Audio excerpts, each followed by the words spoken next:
This is the time of the Jedi trials. Welcome to the podcast where we discuss how to outmaneuver your opponents. I'm Faith, and I'm here with Jrod as we are joined by another special guest, Dinozor. Today, we turn our attention to the competitive scene. We discuss early PQs, store showdowns, meta updates, and the state of SWU. Dino, why don't you give us a little introduction about who you are? Hi. First of all, thank you very much for having me on the podcast. I'm a big fan, been listening since day one. My name is Dinozor, and I am both a competitive player as well as a content creator. I was at the Galactics a couple of weeks ago, and I think I did fairly well, finishing in the top 32.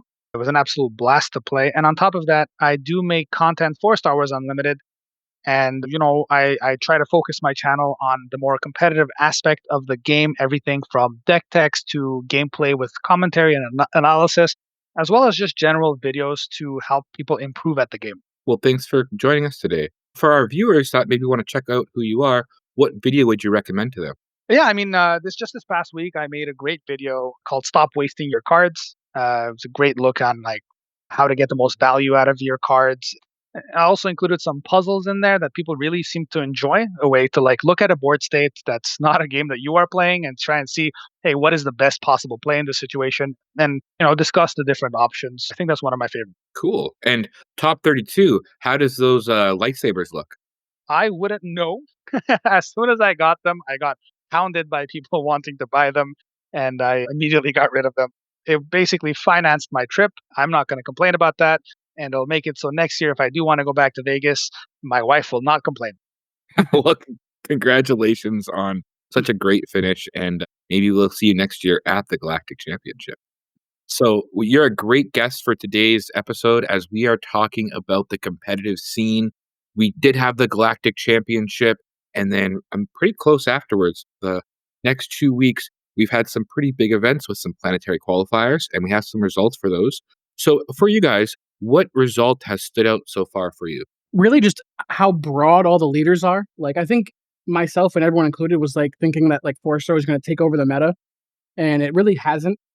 I think in the stream on Wednesday, they talked about it, how, like, actually, like, the most 4-star we've seen was, like, at Galactic, and then it's slowly gone down every week after that.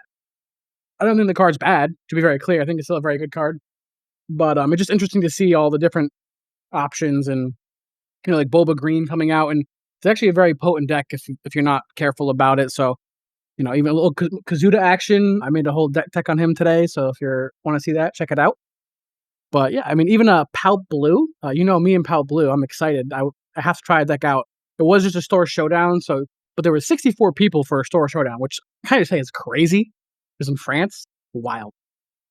As for me, I think I'm honestly very surprised that we're not seeing many Mother Talzins. Correct me if I'm wrong, but I think there hasn't been any Mother Talzin list that has won anything since the Galactic Championships. So there's been one that won a limited PQ. Exactly. I didn't consider that because it's a very different situation. Right. So I think that is a very surprising thing, and I think that does lead into the fact that Mother Talzin is one of the harder decks to pilot. I think it's not something that you can just pick up and play very easily.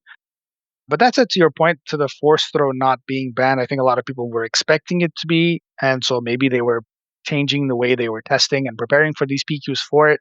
I don't know if the drop in use of force throw is indicative of its strength. I think it's just more of like a light beta shift, and if that is the case, it will probably bounce back up. I can totally understand that thought process because I was testing out Talzin Yellow in preparation for the ban, and then once it didn't get banned, I completely kiboshed that because if you're playing Talzin, play. Yeah, one thing that stands out for me is the seeing how little Pontu Blue even has won any event. Just getting a quick look on competitive hub for SWU, I'm seeing one planetary qualifier that was won by a Hantu Blue. There's another minor tournament, but I don't really count that as being as important, or a couple minor tournaments. But so the deck that was supposed to be the boogeyman really not converting is something I'm seeing interesting, not just at the Galactic Championship, but at any of these planet qualifiers. I honestly think the main reason for that is that Hantu Blue is a very strong deck, but it's more of a gatekeeper deck. It is currently the deck in the meta that you need to be sure that your deck can handle it, right? It has an answer to pretty much anything. It is a very toolboxy deck. A lot of the time, they'll just run one or two copies of certain cards due to the sheer amount of draw power that they have. So in general, it has a very favorable matchup into most of the board. And even if your deck is slightly favored into it, there's a good chance that you'll lose. But the great players know how to play against it. So I think it's one of those decks that's like very easy to pick up and learn and play at a basic level. But to be able to play it at a very strong level, both you and your opponent need to know the game inside and out. And I'll add to his point of it because it's so toolboxy. It's tough to guess all the tools you need. So if you guess 5% or 10% wrong of the tools you need, that's a couple of matches you can just lose and not be able to take it to the finish line because you brought a couple extra wrong tools. So it's tough to build toolbox decks and really guess the meta correctly. And to that point, if you, as you mentioned, how diverse these winners are at the beginning, the first couple planetary qualifiers and tournaments, we see kind of a blue green villainy kind of take the stage. But then as you kind of go up, you see more variety of decks, some heroism decks of usually in the aggression heroism, and then apart from the Palpatine deck that Jrod mentioned earlier, and then you are seeing a variety of different villainy leaders as well. Something that's really cool is that we are seeing different, not only different leaders, but different play styles winning. For me, that's reminiscent of set one, where you'd have a weekend where a Boba deck would win, and then a hard control deck would win the next week, and then a hard aggro deck would win the week after. And then this would kind of create a good cycle where there wasn't a certain style or certain leader that was just dominating everything, but it really did depend each week, and there was shifts that happened. Yeah, absolutely. And I think it's still the case at the moment. It's just that instead of being based on colors or leaders at the moment, I think it's based a bit more on archetypes. And I'm not talking about the typical like control aggro. I'm talking more about the force decks versus big boy decks versus space decks. As I honestly think those are the main three archetypes that we're seeing right now. Because generally speaking, if you're playing a force deck, you're very focused on the ground. You don't have much answers to space, and so space will beat you up. But then space decks are pretty weak against those like slower big boy control, soft control decks, so to speak. And the cycle continues in that way. Yeah, the only little twist in there is the Kylo Tarkentown, which some folks see as flash in the pan, but I see that as a deck where if you're not an exceptional player that's put hundreds of reps in that deck and you take it to an event, you're just going to lose. But it's such a complicated deck to really pilot. But I think that's why you see like a lot of the Bontons have success with it because they've been playing it for so long.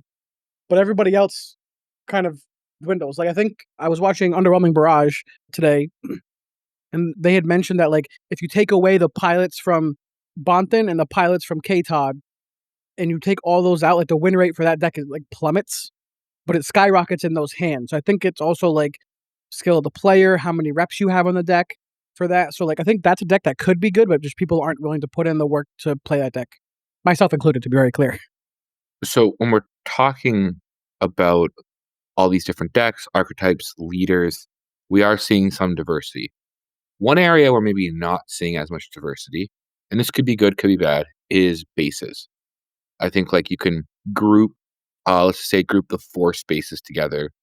Then for rare bases, you're seeing Tarkentown, Data Vault, ECL, and then we have one deck that is playing a non rare base, or just a general common base. So, what are your thoughts on these bases? With that, both Tarkentown and ECL will be rotating out of Premier coming up soon. But in general, what do you think the fact of that there's only really a few bases that are actually propelling decks to win? Well, I just purchased a Hyperfoil Data Vault, so hopefully it doesn't get banned at any point in time. I like to play with it. But I mean, it's definitely interesting to see. I mean, it's good. I think that rare bases are good enough to see play. Like, I think it would be pretty bad if like the best thing you could do is just play a 30 HP base and not use a rare base. Like, I think it's good they have those options. Now, the fact that we have two green rare bases, maybe those were a little pushed. I think we'd all agree. Although I will say, when Data Vault first came out, I think I said on the podcast that I thought it was going to be a trash can and no one should play that card, which I was emphatically incorrect. But if you play like almost any other card game other than Star Wars Unlimited, I would be correct. But I think it's because you draw two cards and how consistent the decks are that adding the 10 cards doesn't really change the variance too much. But we'll have to see. I want to sorry before Donald, before you jump in there, I want to say I did miss Colossus. There was also a singular Colossus that did win the smallest PQ of only 15 people. Yeah, that shouldn't even count, to be honest. Like, it should be like 30 minimum for a PQ to count. Like, Albuquerque, New Mexico should get no more PQs, like, ever. Because I'm just gonna say, I've had one in Massachusetts. It's on my buddy's wedding, so I can't go. The first one in Massachusetts, in year 2 of the game, I can't go to it. I need more in Mass.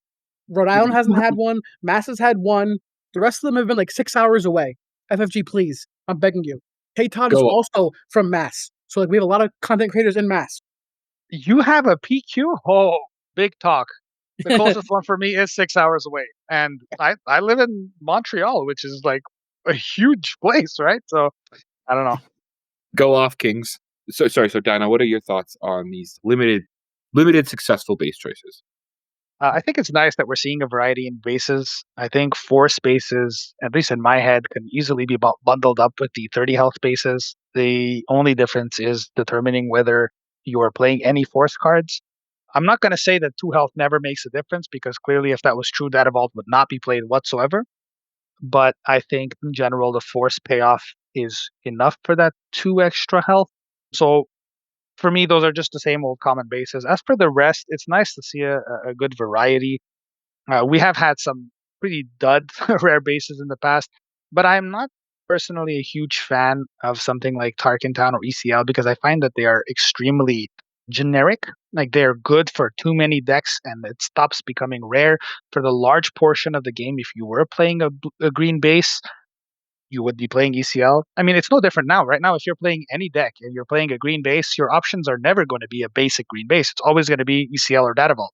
And I think that's somewhat of a mistake. There should be a trade-off for sorts, or at least the bases should be a little bit more niche, I think. A great example is Rex that uses Droid Manufactory. I think it's a below average rare base that in certain situations really shines. And I think rare bases should keep following that trend. I agree with that. I tend to like rare bases as an idea because I think in deck construction, it just gives you another thing to consider. And I agree that making a base that's ubiquitously always good, in my mind, lowers that skill expression, which is something that I like look for in TCGs and allows me to build bad decks. Let's turn our attention to something that we had mentioned briefly, which was there was an announcement on Wednesday. Jrod, do you want to kind of go over what they had talked about on Wednesday? Yes, Faith. So, on Wednesday, as everyone anticipated, Force Show was banned. Just kidding. There actually were no bans, which I was at first a little shocked at, but then, like, after thinking about it for a little bit, it made sense, especially with the data they had provided to us. It was, I think, overall good for the game. I know people still don't like Force Show. I have people who like rage at games when I play 2 of them in a row and stuff like that, but it's it's a good card, and you can't get mad at every good card and be like, just ban it, because then we're not playing with good fun cards. And now I do get the other side of it, as like Force Show's not fun to play against, but also like you can't just keep all your big drops in your hand the whole time. Like you have to be thoughtful and be okay. If I do get Force Showed, can I afford to resource? Maybe I have Darth Vader and a Devastator. I can't keep both of them. I have to pick one. Which one is going to be more impactful for me right now? Well, my opponent's playing on the ground, so let me keep Darth Vader and resource a Devastator. You know, it's not the best thing in the world to do, but like right now, it's the meta we're in. You got to kind of learn to react to what's happening. Can't just be like FFG save me because I'm bad. You have to, learn and learn from your mistakes. Dino, what are your thoughts on Force Toe not being banned? I'm not a big fan of force throw in the current era. I was hoping that it would have been hit before Set 5 released. And I was somewhat surprised to have it not be banned this past Wednesday. That said, I think it's not a terrible decision. No matter what you do, you're going to annoy some people. I think it's pretty split 50-50. You also don't want to create the situation where anytime a card is just a little good, they ban it. People start expecting bans. And then if people start expecting bans, there's a lot less faith, forgive the pun, in the game. People will not want to invest into buying anything, any good cards if they're expensive. They're like, oh, it might get banned next week. You never know. So I think from that sense, it makes sense to not get rid of it. But I do think it is warping the meta, without a doubt. Mm, But that said, there are decks that can handle it, and there's at least what 6 or 7 months left before rotation hits. I don't think it's the end of the world to leave it as is. And you played Talzin, and I'm assuming you played Talzin Red. Did you play Force Throw in your deck? Absolutely, I think right now if you're playing any red deck whatsoever, Fourth Throw should be in your deck. And honestly, even to the point where, as silly as this sounds, if you're playing a deck that has almost no force units, you might still want to consider force throw, just because of how powerful of an effect it is, no matter what the board situation is. You're just trading a card for a card, but it is on your timing. And in a game where card draw is fairly limited already, that one targeted discard at a pivotal moment in the game can just seal the deal. The example you gave of it having Vader or Devastator in your hand, well, if those are your only two cards and you have to resource one, there's a good chance that your opponent immediately force throws you no matter which one you have in hand, and you now can't play anything, right? And that's a situation that nobody likes to be in because it feels like your opponent is just not letting you play. Uh, that's why people in general don't like discard effects. I will say in set 3, middle of set 3 to early set 4, I took a little break from Krennic. I was finding Krennic wasn't doing what I wanted it to, and I played a Obi-Wan from set 3 yellow deck, and it was definitely playing now there are 2 of them relying on the Force theme. And I was playing Force Throw in that deck. Now this is set 3, but I did get top 4 in a 30 or so person store showdown because and I was playing Force Throw again out of aspect, but it was still so good. Because I mean I was playing things like Ahsoka, like Spark, which you can just slightly trimming away at their hand really can reduce their choices that Force Throw can quote unquote give you. And often they had to just discard a big unit, which would destroy their other unit, which did. So if I'm paying 3 for it and it was worth it, I think that means it's a good card. To both your guys' points, though, I don't think it is being able to be played around. The community was pretty split on it. They kind of the general vibe I got was people were saying if it was banned, they would accept it, but they didn't think it needed to be. It was a strong card, but there was some play around. So I agree with them. I think after thinking about it, I was definitely with you, Dino, wanting it to be banned before Galactic Championship, and that's not what happened. And well, there was I think 6 of the top 8 decks in the Galactic Championship were running it, and running it at 3 copies, I believe, which is a lot. We're not seeing its total takeover in every single deck, and really, it's not like there's only one leader that's playing it. We're seeing a variety of leaders that are playing it, are using it. So it's one card in a lot of decks, but not forcing one style per se. Yeah, and I just wanna add, like, if you think about Worlds, right, like, we had a little bit extra time because of the leak, but people didn't have a ton of time to test every single deck, right? So, where are you gonna start? I'm gonna start in a Force Throw deck. Okay, this deck's pretty good, I'm gonna go with that, right? Like, you didn't have a bajillion years to just test out every little permutation of what could happen in this format, so you're gonna lean on what everyone's gonna assume is the best card. I think you saw more Force Throw decks because of that, and as we've seen for the past few weeks now, less and less four-star decks come through because people found, "Oh, I can play this deck and do well. I can play this one and do well." You know? So, also, PQs are a little bit different than maybe some other bigger events because it's still kind of like your local meta. Like, I know I went to PQs last season or 2 seasons ago, and I played Chancellor Palpatine Blue. Not because I thought it was the best deck, because I had fun with it, right? And I'm sure I'm not the only person that's done that. So, and I mean, I drove up to Maine 6 hours one way, played all day, and 6 hours back just to lose a bunch of games. So, I think that's really still kind of how people play the PQs. Some folks obviously will still go there and try hard, of course, but you're still going to have folks that lean on the decks that they prefer to play, I think, at this level. And then the next jump up to the next level, I think you'll start seeing more like just pure competitive players. But I think PQs are still like a happy medium for some casual players and some competitive players. If you guys were to pick right now which deck you would say is the best deck, what would you say? And I'll start us off by saying I think Quinlan Voss is really, really well positioned due to playing a play Force Tone, as I kind of mentioned, being able to will your hand down and make, I think, the most impact of throw. I think it has really good play into aggro and can also do some harm to control as well. Yeah, I'm also a little surprised we haven't seen more Quinlan. I don't know if I'd say it's the best deck. I think it's a very good deck. I think it can struggle into like the blue green villainy stuff, like items of the world. Honestly, I think it's tough for me to say there is a best deck because I don't think there's a single deck that's like, yep, this is where you want to be, right? I think it's like, do you like to play control? Okay, you're playing Iden or Kylo, right? Yeah, You can play sorry, Kylo I'm green not saying Thunderbolt. we're in an S tier format. The question is more of just like this deck you think is the best, not the deck that's like dominating everything, but just if there No, would be but one that's what thing. I'm saying. Like for myself, like unless you're saying like Jared, what deck are you picking to go to a PQ? Like if you're just saying what do I think the best deck is, I can't determine it. I think they're all have different better matchups. I think we have a really good system of like wins and losses across the board. Like I don't think there's one standing out like we had with Boba and Django. Right? I think it's a little bit different than that. I think there's a bunch of good decks that you can play. You can find one that you like that fits your play style and just go with that. I What think about it's very clear. I think it's very clearly Hunter on Tarkin Town. True. No. Honestly, I I might be biased, but I do think Mother Talzin is the best deck, simply because you have the option to build her any way you want. And one of the scariest things in any card game is sitting down and not knowing what your opponent is playing.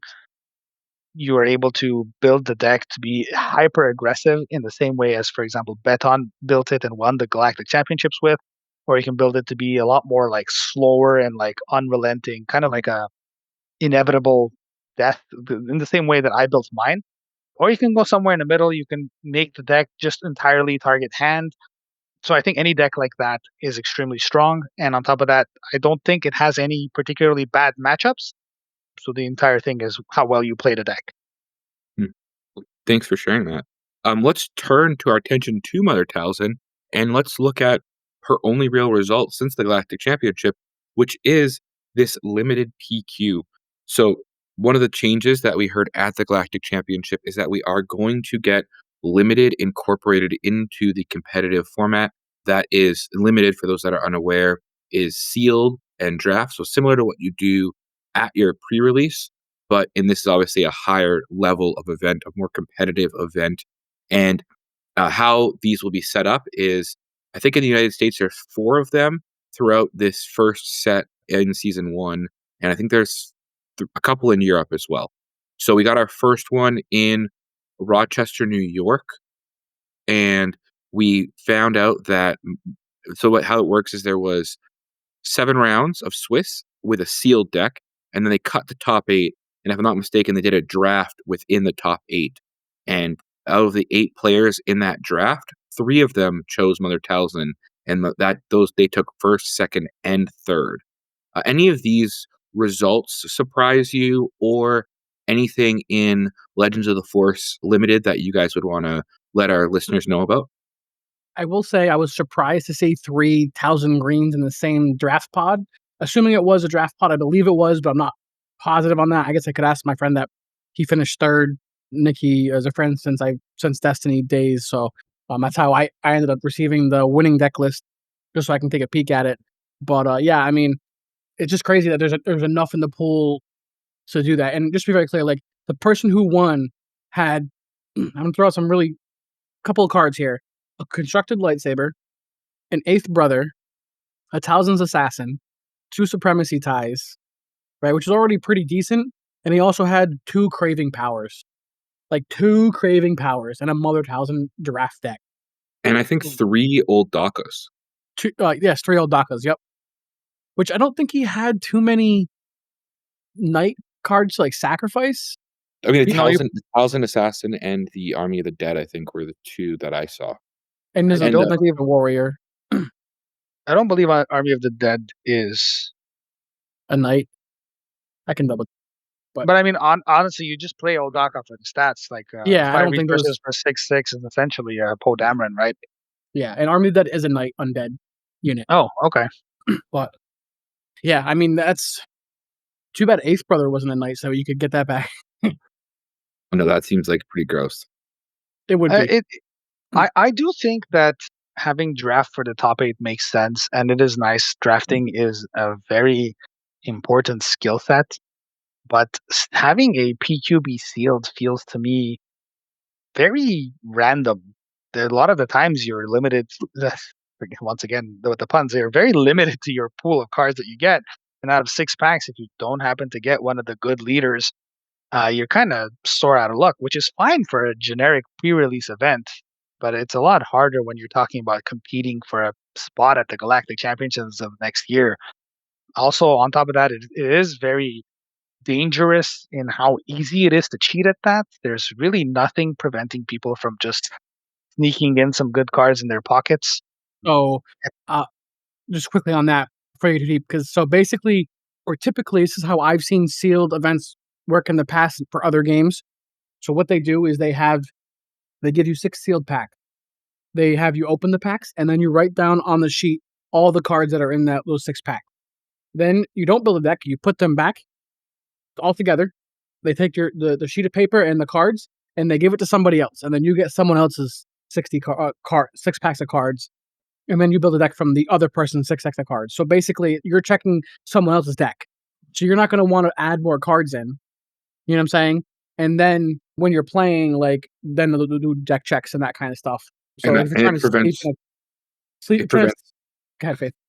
sorry, it prevents the idea of you bringing other cards, because if you bring an extra Chiari Mundi, someone will look at the list that someone else wrote and say, "Oh, there's not a Chiari Mundi on here," so then they know that you didn't get it.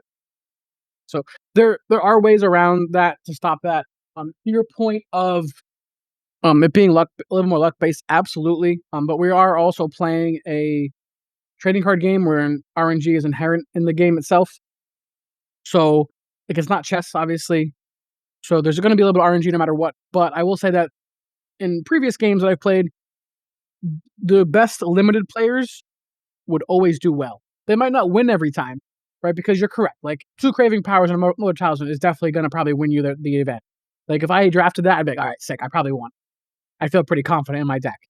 Now, the other thing is that can you eke out a little bit of advantage everywhere you can in the commons and uncommons and that stuff, right? Because also, if I'm just taking Craving Power because the best card and they're cool, there could be like 3 other great cards in that pack that I might not get back or whatever. You know what I'm saying? So it's a little bit of hit or miss. I will say I have done some drafts where I've been the only person in a color, and there just like wasn't anything in the packs for me to take, and so my deck was like really bad because the packs themselves didn't have any good cards for my specific color, like through like 3 packs, which definitely stinks.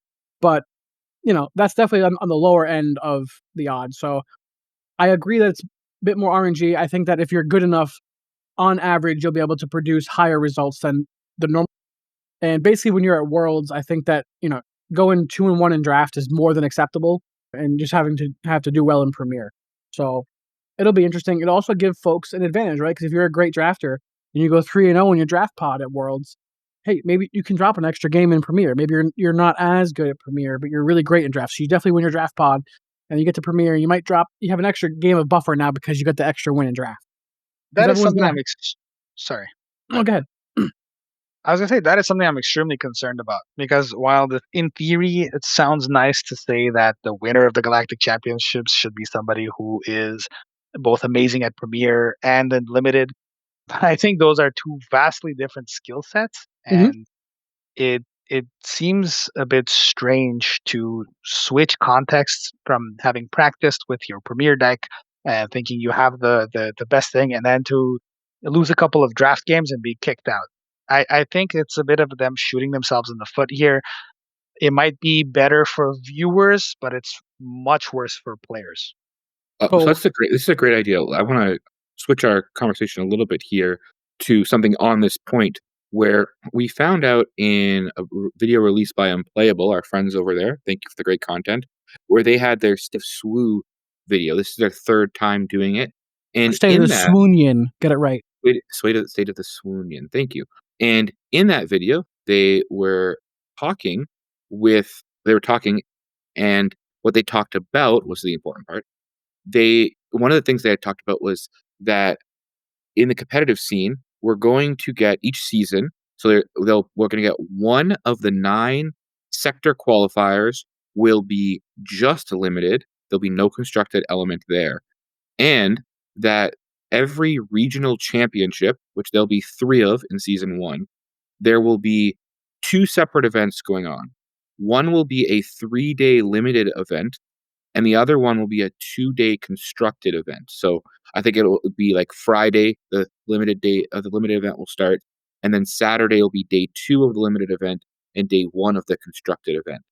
What are your guys' thoughts of this parallel track as opposed to the Galactic Championships unified track? I think this Uh, is perfect. That's what you want to see. I think it would be great to have two champions, one for limited and one for constructed, which is why I mean if they keep up that mentality and do the same thing in Galactics, it would I think everybody would be happy with that. I don't see anyone being hurt by this as long as they're not mixing the two. I think it's the right play. so real quick, Dino. So you're thinking of draft and losing games in draft as like, oh, everyone like I can only lose like 2 games before I can't move on anymore, right? Like you're thinking about that mentality. But when everyone is drafting, there's there's only like I think one person in the pod gonna go undefeated, and everyone else is gonna have losses, right? So like if you think about it, like if you win the pod, then you've now earned wins above other people, and you're gonna be in the top end of the tournament, like because you're inherently just gonna the way it works out. Like I guess it's kind of the same. But I don't know. It's like My concern is not in terms of fairness, and my concern is more in terms of context. I think if you're going to the let's say if you're playing in the Stanley Cup for hockey, you're not going to randomly switch the second day to figure skating instead just to crown the best skating sport team, right? I think the players who are the best at constructed should be rewarded for that, and the players who are best at limited should be rewarded for that. but you are, right? Because if you're better than me at Premiere and I'm better than you at Draft, then we each have our strengths. So we'll see at the end who gets to go. Now, I will say the whatever like the top 8 or whatever they break into or cut off into, like whatever that is, I think that'll be interesting because is it going to be limited? Is it going to be draft? How are they going to determine that? Are you going to have to play best of 6? Or are you going to play 3 draft games and 3 Premiere games? Like how are you going to determine? Like that's where like interested into seeing like where are they going to end at final? And I think it's probably going to be Premiere. Like it's probably going to be like you have to win Premiere to win the whole thing. If I had to guess, so it's probably going to lean more towards the Premiere guys. And draft is just in there because I think FFG saw that draft wasn't a big thing, and now people will be drafting more because they have to test for Worlds. So also we'll sell more packs and all that kind of stuff. So I think it was a bit more of a business decision to put it into Worlds than a you know anything else. But I mean, I'm a big fan of limited, so I'm a little biased. Like I'm excited for it. I remember watching Pro Tours for Magic and just like loving when they mixed and matched. Like, okay, cool. Who's good enough to do both? You know what I mean? And like they would have teams and they would sit there and do 8-man pods and crush those, and then they'd go and like the morning would be 8-man pods all morning, and then they'd take a lunch break and they come back in the afternoon and they would just crush Premier game or standard games and all that kind of stuff. Like I that sounds great. I want that for Star Wars. Like I think personally it's a good thing. But again, I'm definitely limited focused myself. So, Dino, the question is, in this Omni skating event, how would Les Habitants place? Oh, sorry, what? How would your Montreal Canadiens place Oh, in this wow. Omni skating event? Depends. If we're talking about the current team, dead last. If we're talking about the team from like 30 years ago, they would win it with their eyes closed, you know? Yeah, that's fair. One thing I want to talk about a little bit is one of the reasons I find at least you would want to do these sealed rounds first is yes, sealed is a more random, a little less skill intensive format. I just think practical wise, like it's hard to have a large event where people are drafting because draft does add time to the event. You don't just show up with a deck; you actually have to do it. And if you do like in the New York event, there was 70-ish people. That's a long draft. And sometimes you don't get like good 8-man pods. You have to like break up into 10 or 6-man pods. Those can be slightly less fun. And so I think sealed as the first part of the event is something natural. I think other games do that as well in limited events. They do a sealed portion first. But a cut to top 8 draft is really awesome, I find, because 8 is a great number to draft with. And you also play within your pod. Cross pod play, for those that maybe don't know, can be frustrating because one of the cool things about draft is the idea of like taking a card that you're not going to necessarily play, but you're doing it to deny another person at the table that card. One of the cool things about draft is being able to like by looking at the cards that have been taken, you can pick up cues on what other players are playing, and so using the skill to not only build your deck but deny other people However, when you do cross pods, that means when you're playing someone that you weren't in the pod drafting with, if their pods aren't that good and they're letting things just go by them and that the people that are really skilled at draft in that pool are able to just make the best deck, there's really nothing you could do about that because you weren't playing on equal footing. Obviously, in a sealed, your packs are going to be different than your opponent's packs, so your pool is different a little bit. But if one person has a bad, if they have people at their pool that aren't drafting properly, it could really cause imbalance levels. So that's why I do like the idea of the sealed into the cut to a top 8 draft. Jrod, your idea of this mixed event, where if it is 3 rounds and you play within your pod, I think I like that idea. So I'm definitely, and I like limited, so I'm a fan of it. But I can understand how some people don't like it. Agree with Jrod as well that this is a way for them to sell packs at the end of the day, and that's what they're a company. I don't blame them for that. Mhm. But I do think they make a really good product, and I think that Star Wars Unlimited is actually one of the best games for limited. So I think it's a really good idea for them to show some attention on this format and they said this was the packs were built for this. So this Mhm. I think this rewards them for their foresight. 100%. I would agree and say that Star Wars, at least so far, has been the absolute best limited experience. I know based on what I've said in the past 30 minutes, it kind of sounds like I don't like it, but I'm actually a huge limited fan. I love drafting. I love fields. I just not a big fan of mixing it all together. But an interesting point is, even though I do think Star Wars has been so far the best limited I've ever experienced in any card game, is that there is still some balancing issues that they do need to look at. I think the overall level of cards needs to be closer together. I think it's very strange to have multiple cards at the same cost in the same set have upwards of 5 or 6 stats worth of difference. So if they were to even out the playing field that way, it could make limited far more interesting. I actually think that it's more an issue of the leaders. Like in Twilight, we had Anakin that kind of ran everybody over, and in Jump to Lightspeed, I think Vader was a very popular, good leader as well. He was kind of like the number one, and then in this one we have Towson. Clearly, as you know, 3 of the top 8 players were playing Towson, and literally 1, 2, 3 in the same color pairing should signal you pretty heavily that she's probably one of the best leaders in the set. So I think they have to really look at that and either make other leaders better, so there's more competition for that spot, which I hope they do that, or make some leaders worse. They do need to make it so that the cards that are in the set are usable. Sorry, let me rephrase that. The leaders in the set should be able to work with pretty much any color. What I mean by that is if you are playing a villainy deck right now and you're trying to play Force, you kind of have no choice but to play blue. If you're playing any other color pairing in villainy, you will not have access to the Force at least until like turn 4 or 5 because there are no early Force drops. And that's just going back to like what mentioning. Like I think there needs to be kind of like a balance pass for the sake of limited in that aspect. Because a lot of the weaker cards already won't see play in Premiere. So if Mhm. you make them just a little bit better enough to be able to be played seriously and limited, I think a lot of people would be happier. And just one thing with that, they can do things like banning certain leaders. So like if an Anakin became super duper too good, they could in limited ban Anakin. It would make it a little bit funky if like your pool you open 3 Anakins. What do you do about that? So they'd have to come up with something. But they are That's what I was about to ask you. especially if it's more competitive now, like in the past at a pre-release, whatever, Anakin's too good, that's not a big deal.